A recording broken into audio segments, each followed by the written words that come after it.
Hello everyone, this is Rajiv here. Now I am going to read political science for the student of 9th class. Today we see the second chapter of the political science, that is based on democracy. That what is democracy and why democracy? This is the name of chapter. What is democracy and why democracy? So we see first all the topics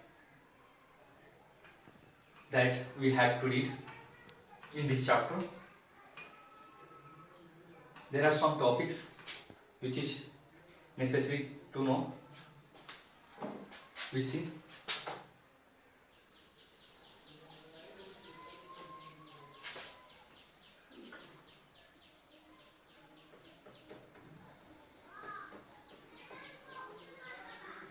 important topics.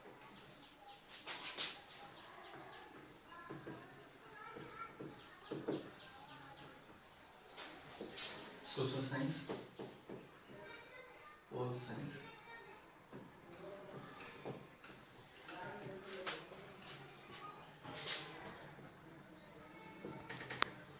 chapter 1. What is democracy and why democracy?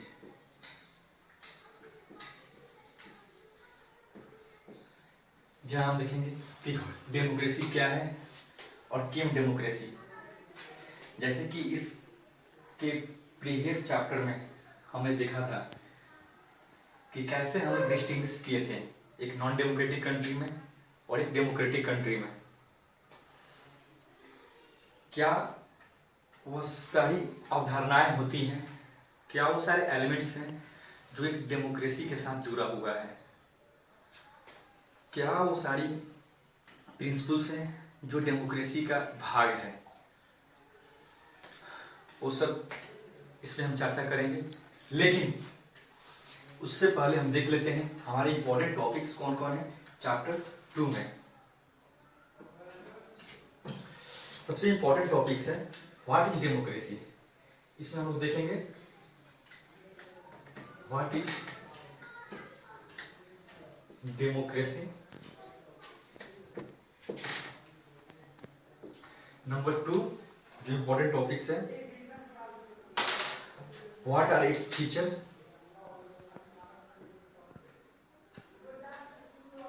What are its features. Next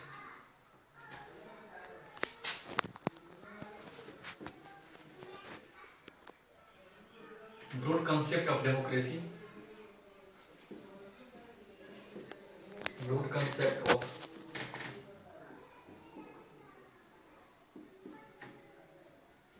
democracy. Next we see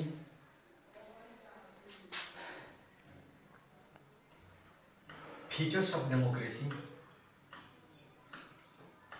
characteristics, features of democratic characteristics,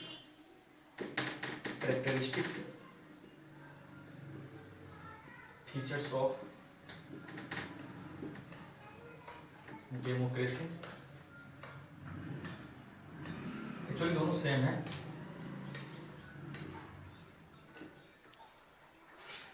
next जो हमारे पास topic है differentiate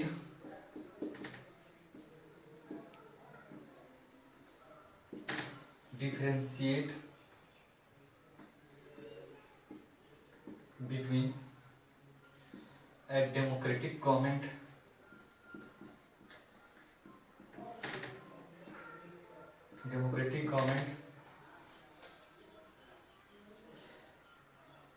from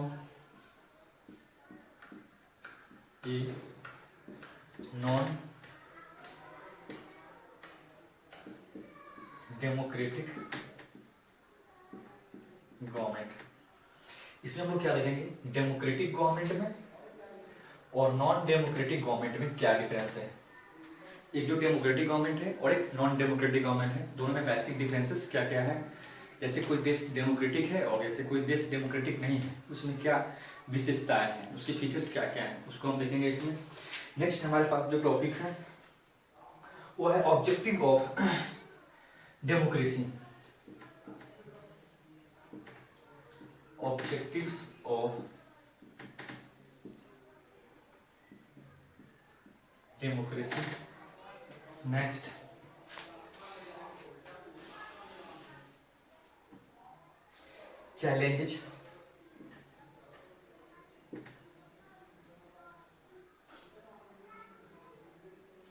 challenges to democracy।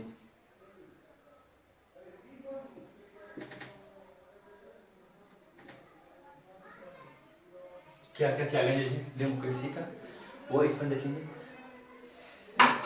लेकिन सबसे पहले हम देखेंगे what is democracy and why democracy.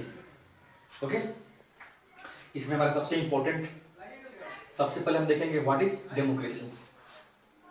Friends, you know very well that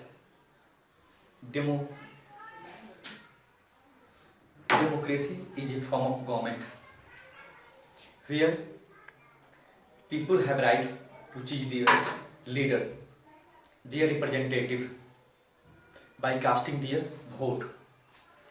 You know, democracy is a modern phenomenon. It's the outcome of great struggle, great conflict,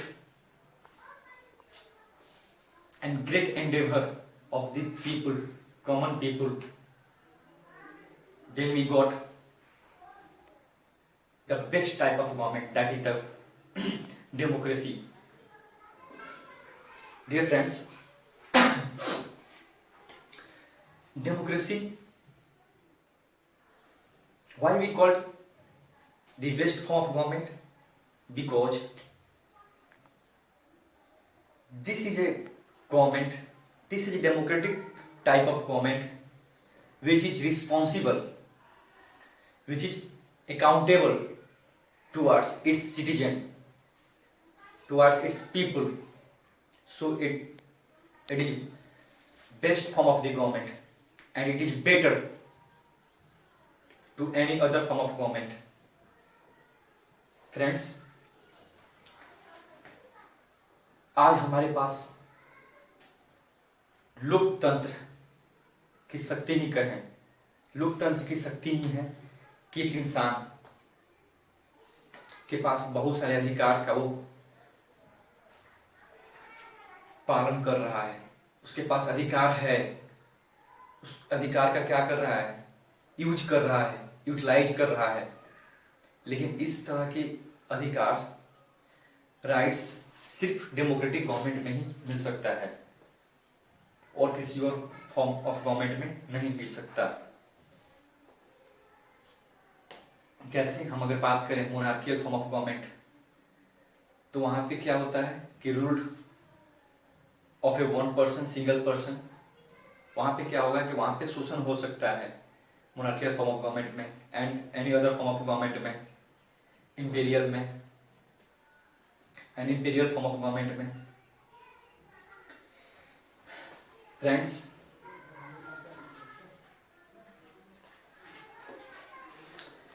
next we see the concept of democracy.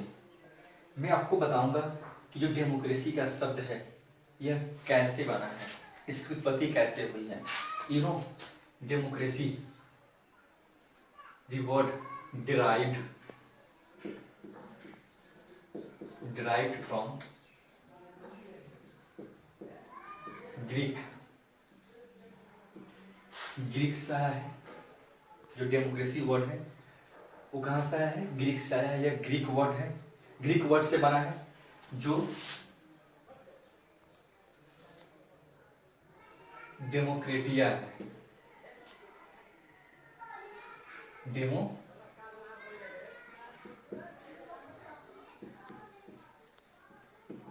Demokratia है।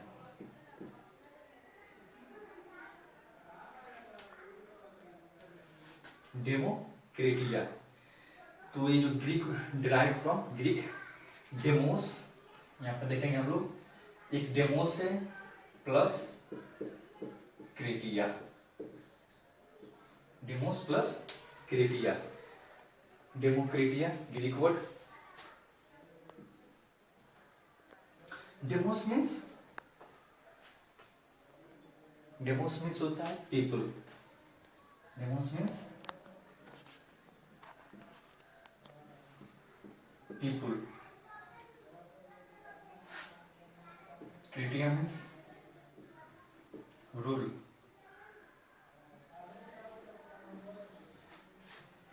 Demokratia, ये दो word मिलके क्या बनता है? ये rule of people, यानी किसकी शासन की बात कर रहे हैं? तो लोगों की शासन की बात कर रहे हैं, जहां पे लोग खुद अपना शासन करें, लोग खुद सरकार में पार्टिसिपेट करें, लोग खुद शासन का अंग हो, प्रशासन का अंग हो। इस प्रकार की डेमोक्रेटिक गवर्नमेंट, ये जो डेमोक्रेसी है, इसके क्रम का ये मतलब हुआ। नेक्स्ट हम देखते हैं आगे, what are its feature.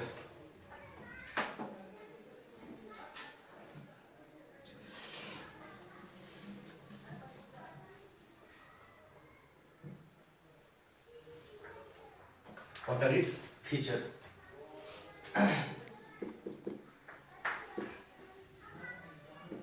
Features of democracy, क्या है फीचर्स डेमोक्रेसी का? वह देखते हैं कि डेमोक्रेसी में उसकी विशेषताएं क्या क्या है। डेमोक्रेसी है, लोकतंत्र है, तो उसकी विशेषताएं क्या क्या है? फर्स्ट इसमें देखेंगे, it is based on equality. इसमें सबसे बड़ी इसकी विशेषता क्या है कि किस पे आधारित है? इक्वालिटी पे। इक्वालिटी पर आधारित है, समानता पर आधारित है, यानी सब लोग के समान अधिकार की बात करता है, समानता की गारंटी देता है। और इसका मेन आधार क्या है डेमोक्रेसी का? इक्वालिटी है। It ensures equality of citizens before law. यह क्या सुनिश्चित करने का प्रयास करता है कि सभी नागरिक समान रहें, समान ट्रीट हो। किसके साथ?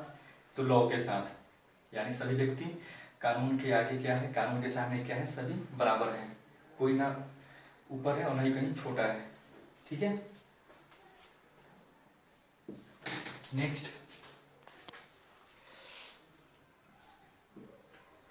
इंडिपेंडेंट जुडिशियरी, स्वतंत्र न्यायपालिका। भारत में क्या है? एक न्यायपालिका है, जुडिशियरी है। जुडिशियरी में आपको क्या क्या आएगा?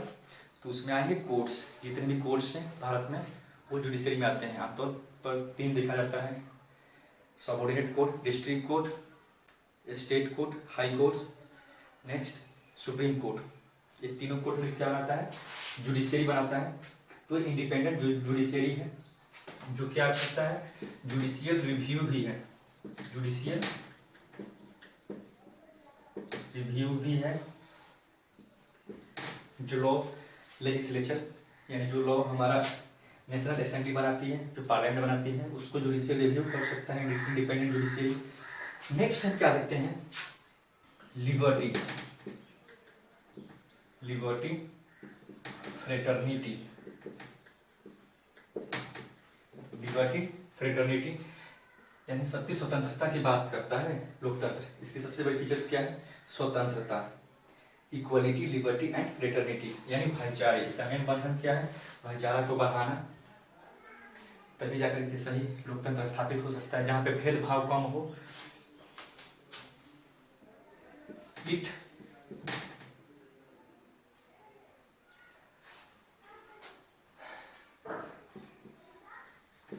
talks about the welfare of people, welfare of people,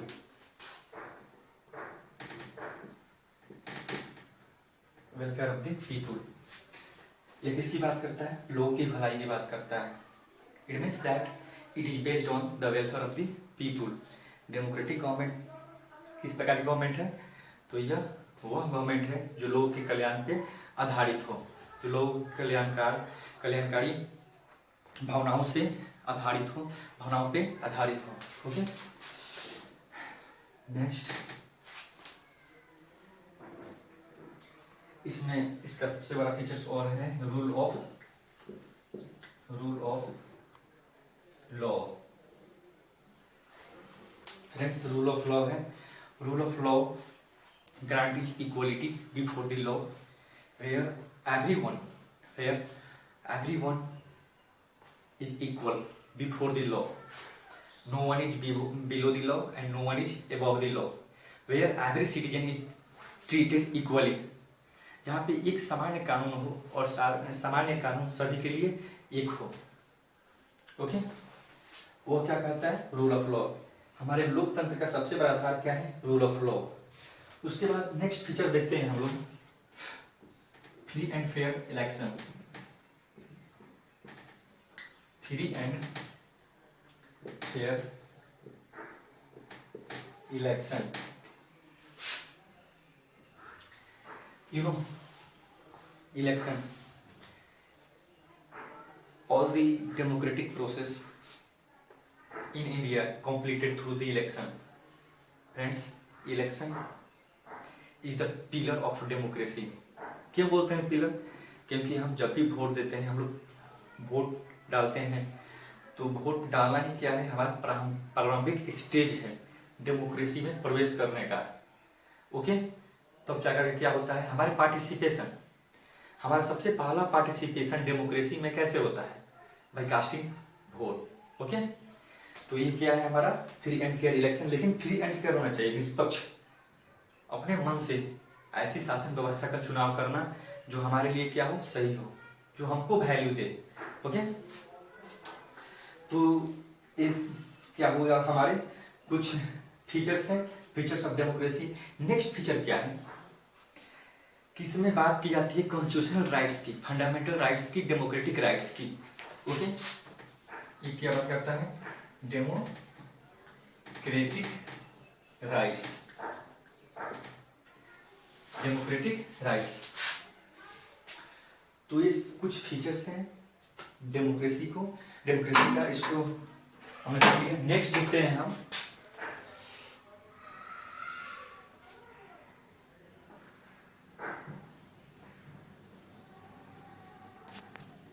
okay, next we see merit and demerits of the democracy, जो इस चैप्टर में हमको पढ़ना है। आइए देखते हैं merits of the democracy.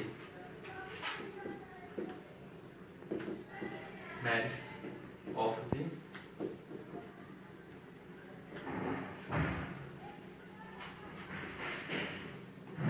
The democracy. इसका सबसे बड़ा मेरिट क्या है? हम बात करते हैं, सबसे बड़ा मेरिट है it is based on the welfare of the people. सबसे बड़ा मेरिट क्या है इसका? It is based on the welfare of the people.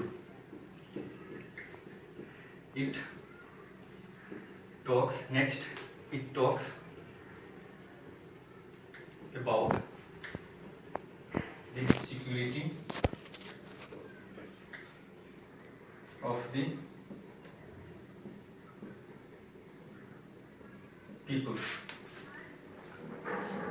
ये लोगों की सुरक्षा की बात करता है, ये लोगों के कल्याण पर आधारित होता है। Next, it allows to correct the mistakes. यह अवसर देता है कि जो भूल है वो सुधार लें। डिसीजन मेकिंग में क्या होता है कि बहुत बार कुछ गलतियां आ जाती हैं, लेकिन डिसीजन मेकिंग में उस गलती को सुधारने के लिए आपको अवसर मिलता है। कहाँ पे? तो ये विशेषता है हमारी लोकतंत्र की। ओके,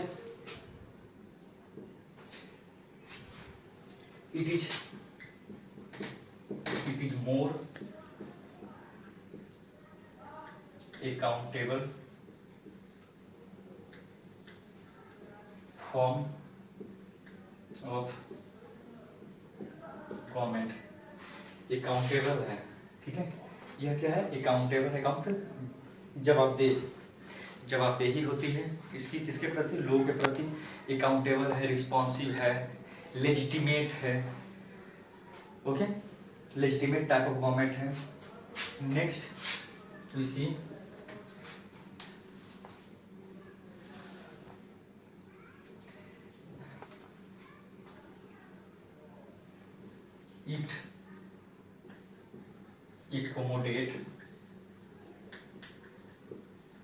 it accommodate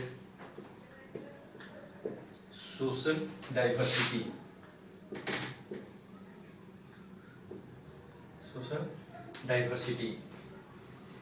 ये क्या करता है? डेमोक्रेसी की सबसे बड़ी पहचान है कि डेमोक्रेसी हमेशा प्रयास करता है, डेमोक्रेटिक गवर्नमेंट हमेशा प्रयास करता है कि जो भी रीजनल डाइवर्सिटी है, सोशल डाइवर्सिटी है, उसको क्या करें? हम एकोमोडेट करें, उसको जगह दें, रिस्पेक्ट दें। Okay,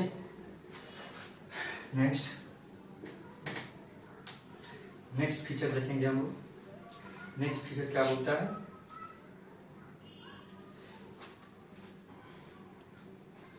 it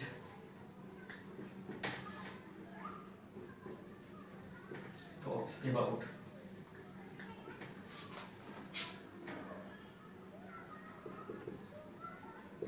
rights of the people. ये किसकी बात करता है? राइट्स ऑफ द पीपुल की बात करता है। राइट्स ऑफ पीपुल की बात करता है। ये कुछ मेरिट्स हुए डेमोक्रेसी के।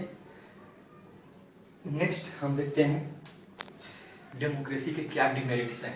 मेरिट्स के साथ साथ डिमेरिट्स भी डेमोक्रेसी के, जो हम देखते हैं अब। Next we see some demerits of the democracy. कुछ डिमेरिट्स भी है फ्रेंड्स डेमोक्रेसी के, जो हम देखेंगे नेक्स्ट।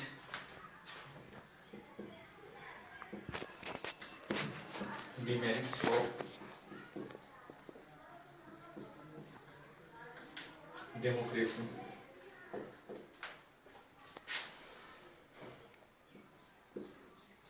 Demerits of democracy. सबसे पहला डिमेरिट क्या है लोकतंत्र का? अभी हम बहुत सारी खूबियां देखें, लेकिन अब कुछ कमियां भी देखने जा रहे हैं। सबसे पहला डिमेरिट यह है कि हम लोग सरकार तो चुनते हैं कुछ पीरियड के लिए, लेकिन वो सरकार कब गिर जाती है हम कह नहीं सकते। तो इसमें क्या होता है? इनस्टेबिलिटी होती है, इनस्टेबिलिटी इन गवर्नमेंट। सबसे बड़ा क्या है? डिमेरिट है। कैसे? क्योंकि जिस पार्टी के पास मेजोरिटी होती है वही गवर्नमेंट में होता है, हम लोग को मालूम है। फिर अगर जिस पार्टी के पास मेजोरिटी ना हो वो गवर्नमेंट में नहीं रह सकती। इसलिए हम लोग इसमें क्या देखते हैं कि इनस्टेबिलिटी। पहला instability in government, instability in government. And democracy is all about political competition। क्या है? एक पॉलिटिकल कंपटीशन है।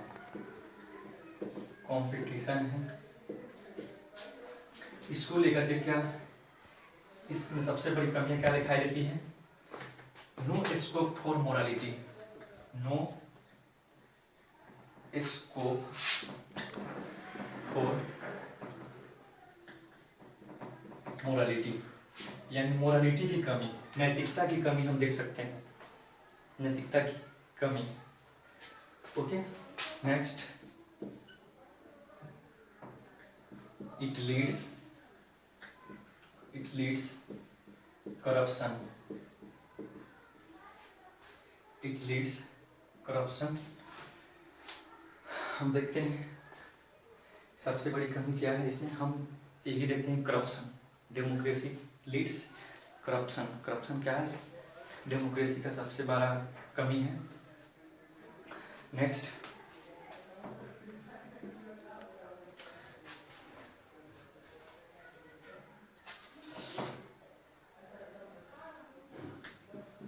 It is not for illiterate. Next कमी क्या है कि डेमोक्रेसी सफल वहीं पे हो सकती है जहाँ पे सभी पढ़े लिखे लोग हों, सब अपने अधिकारों को समझ सकें, जान सकें कि उनके मौलिक अधिकार क्या है, राइट्स क्या है, उनकी लिबर्टी क्या है, उनके कॉन्स्टिट्यूशनल प्रोविजंस क्या क्या है, उनके लिए गवर्नमेंट क्या बना रही है, क्या कर रही है, उनको सिस्टम समझ में आना चाहिए। लेकिन ये सब कब हो सकता है? जब वहाँ का सिटीजन पढ़ा लिखा हो, लिटरेसी 100% हो। ओके, तो ये कमी है इलिटरेट होना, इलिटरेट लोग के लिए डेमोक्रेसी क्या है? सफल नहीं है। नेक्स्ट हम देखते हैं जो सबसे बड़ी कमी है, हम जानते हैं कि मेरिट में एक और था, democracy improve the quality of decision making, but इसके साथ एक और डिमेरिट है। डिमेरिट यह है कि it delays in decision making. इसमें क्या होता है कि बहुत सारे कंसल्टेशंस के लिए कंसल्टेशन के बाद ही क्या होता है, डिसीजन लिया जाता है, लेकिन डिसीजन लेने में लंबा समय लग जाता है। तो इसलिए इसमें हम कमी कह सकते हैं decision, delay in decision making. लंबा समय लगना भी क्या है? एक कमी है निर्णय में, क्योंकि हम देखते हैं कि कोई पॉलिसी बनने में बहुत लंबा समय लग जाता है, कोई गवर्नमेंट की पॉलिसी होती है, लंबा समय लग गया। Okay, it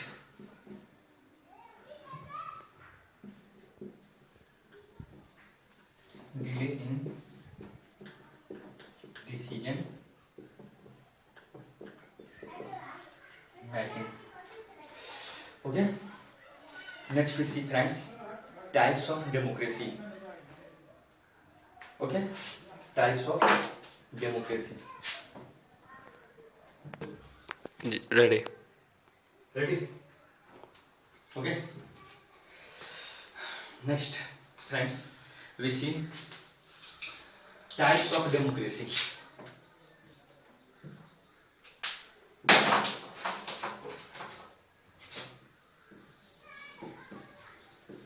types of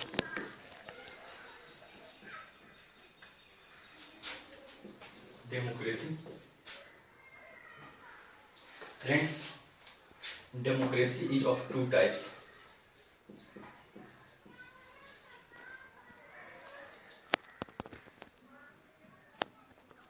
democracy is of two types.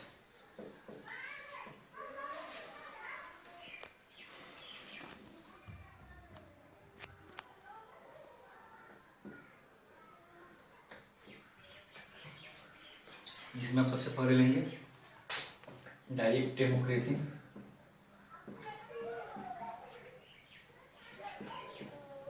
Direct democracy and representative democracy.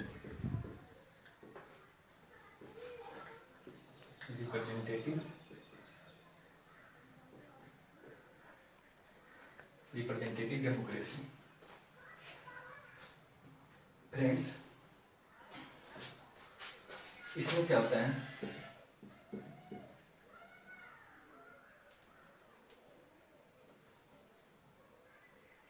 people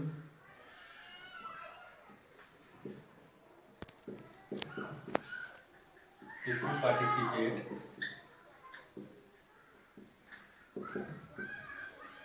directly, in direct democracy, people participate directly in the process of the government, okay, or the government or a system of government is run and governed by people, its people, okay। इसमें क्या होता है कि direct participation होता है व्यक्ति का, और इसमें रिप्रेजेंटेटिव डेमोक्रेसी में क्या होता है कि डायरेक्ट हम जिसको चुनते हैं, जो हमारा शासक होता है, जिसको हम वोट देते हैं, वो हमारे लिए क्या करता है, रिप्रेजेंट करता है। क्या करता है हमारे लिए? रिप्रेजेंट करता है। इसलिए हम क्या बोलते हैं? रिप्रेजेंटेटिव डेमोक्रेसी बोलते हैं, okay. Representative democracy friends, representative type of democracy can be classified into two group. Now we see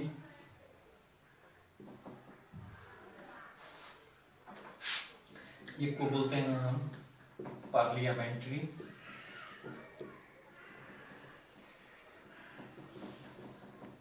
form of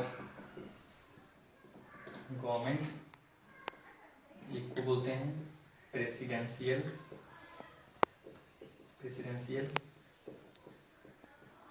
form of government, presidential form of government. एक कौन है? एक हो गया पार्लियामेंट्री फॉर्म ऑफ गवर्नमेंट और एक है presidential form of government. Representative type of democracy, in representative type of democracy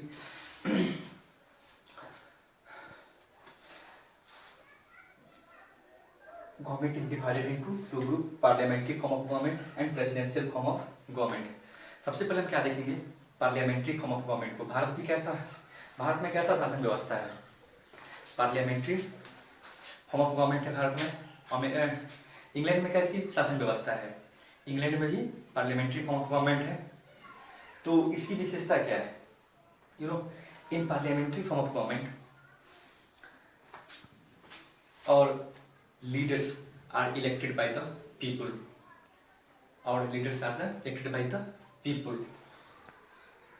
Okay, but the real power in the hands of Prime Minister. Prime Minister is the real executive of the country in parliamentary form of government.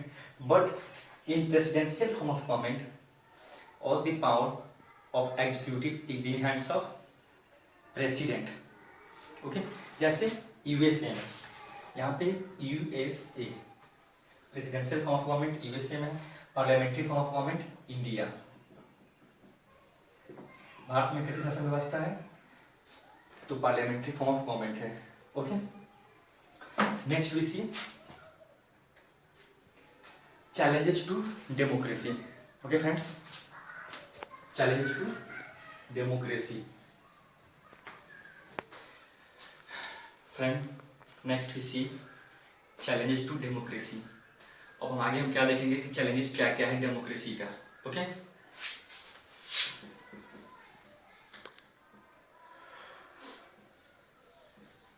Challenges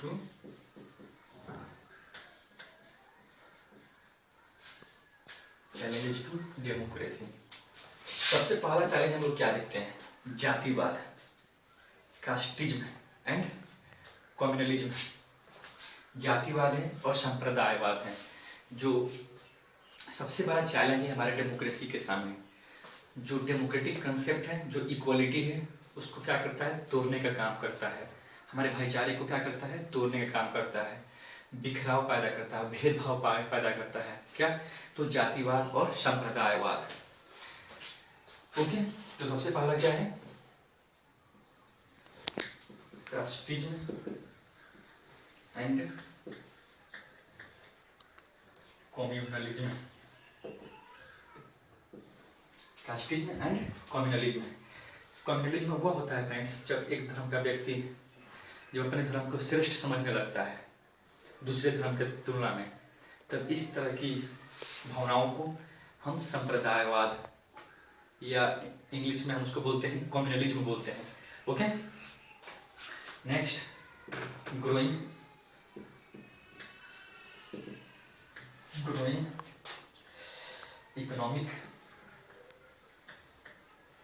economic and social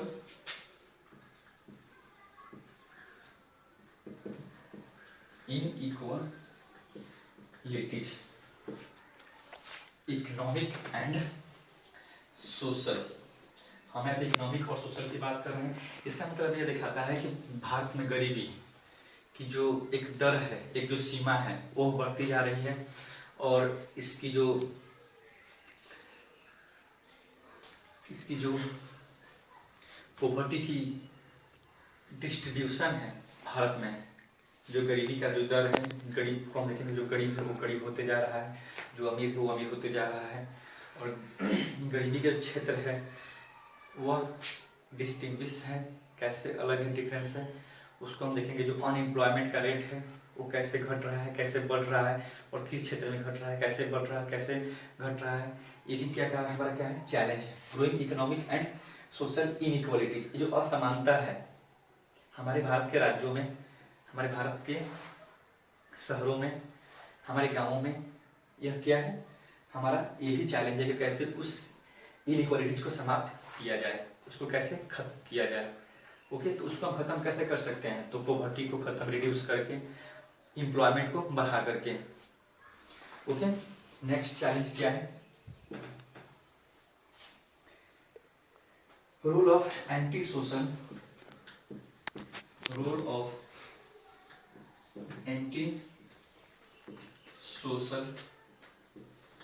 elements. Anti social elements ऐसे असामाजिक तत्व जो कानून का क्या करते हैं, बार बार उल्लंघन करते हैं, ठीक है, उनसे भी क्या है, चैलेंज है हमारा डेमोक्रेसी का। नेक्स्ट देखते हैं करप्शन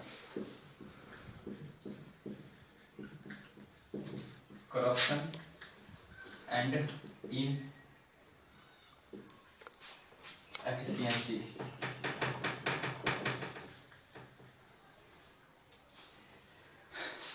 सबसे बड़ा चैलेंज हमारे डेमोक्रेसी में है तो वह है करप्शन को खत्म करना, करप्शन का ना होना, जो हमारे सिस्टम को और हमारे जो डेमोक्रेसी को कमजोर किया हुआ है, जो हमारे लोकतंत्र का यह खत्म करने पे लगा हुआ है करप्शन।